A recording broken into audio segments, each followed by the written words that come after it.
morning ulit. Pagkatapos ko magpakain ng manok, ito. Ang gagawin ko naman ay maglilinis ako ng jeep. Punasan ko, wawalisan ko, ipupluringan ko para pagbiyahe ko, malinis na ang loob ng jeep. Kaya yung katawan, pupunasan ko pa para maaraw naman hindi na maulan. Kaya maganda maglinis ng jeep ngayon. Shoutout pala sa mga kasama kong driver na nabiyahe na rin ngayon, maaga bumiyahe. Si Paring Jomar, Paring Para, Kuya Doming, si Weng, Maming, at ay busy siguro sa biyahe na ngayon. Ako ay maglilinis pala ng jeep. Pakalinis kong ng jeep, tsaka na ako babiyahe. Samahan niyo ako.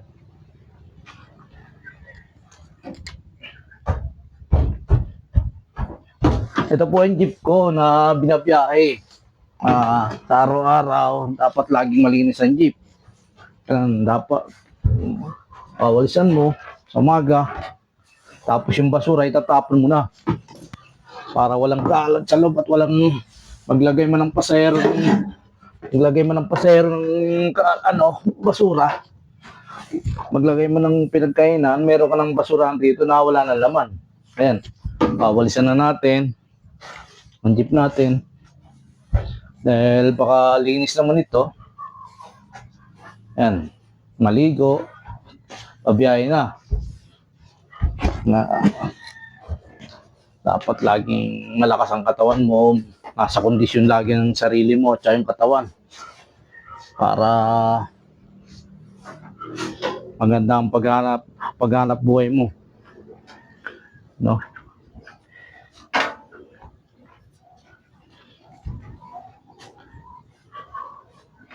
Yan, pagkawalis ko rito, pupunasan ko ng basang-basahan para malinis talaga ang loob ng jeep mo.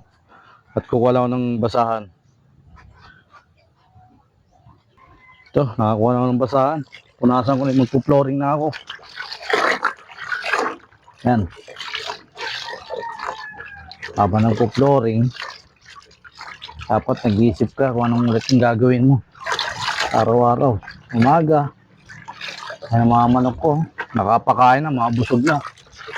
Hindi na sila nagala, dyan lang sila sa pagka paikot-ikot lang rito sa sa lugar na to.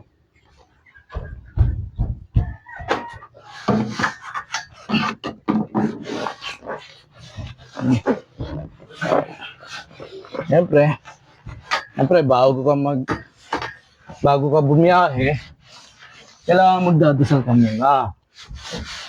Hingi ka ng tulong sa Panginoon na samahan ka lagi sa paghanap buhay at ilayo ka sa kapamakan, aksidente, disgrasya. Huwag niyong kalilimutan lagi ang Diyos, ang Panginoon natin. Dahil walang imposible sa Kanya. Kung anong mga problema dumarating, sa tao kasi hindi nawawala ng problema eh. Meron dumarating na bagay na may problema, kahit maliit, problema na rin yun pag maliit. Kaya lagi magdadasal, lagi ka tatawag sa Diyos.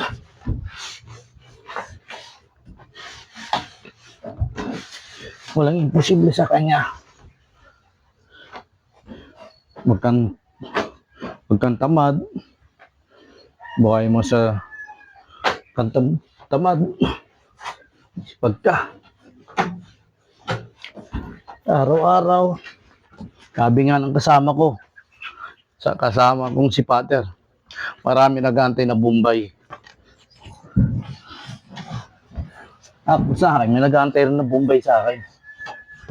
Kaya, kailangan bumiyahe, kumita ng maganda, iwas lagi sa away, sa gulo. Ay, yung init ng ulo. Nako, sa mga kasamahan kong driver, huwag mainit ulo nyo habang nagdadrive kayo, nabiyahe kayo.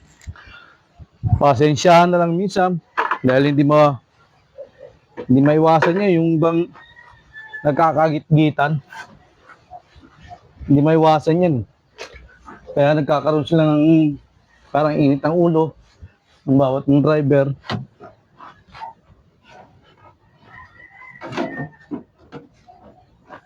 Sa mga kasamahan kong driver, lalo na traffic ngayon, huwag masyadong mainit, ma-high blood. Dahil wala kang makukuha sa away. Dahil pag nakipag-away ka, masisira ang araw mo, magkakaroon ka pa ng problema. Kaya hanggat maaari, aba mo ang pasensya mo sa paghanap buhay ng ganito, lalo pa sa kalsada. Andyan yung hindi kayo nagbibigayan. Kaya haba-haba ang pagpapasensya. Kaya naman ako. Ano? Topi! Topi! May dumaan sa Shopee. May dumaan na Shopee.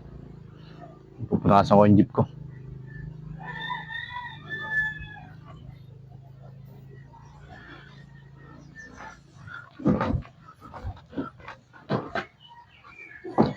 Pakapunas.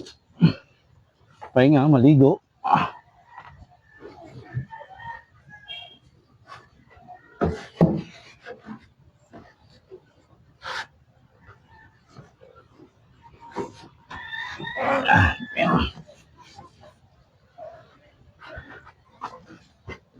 Kailangan kumita. Kailangan maghanap buhay sa araw-araw.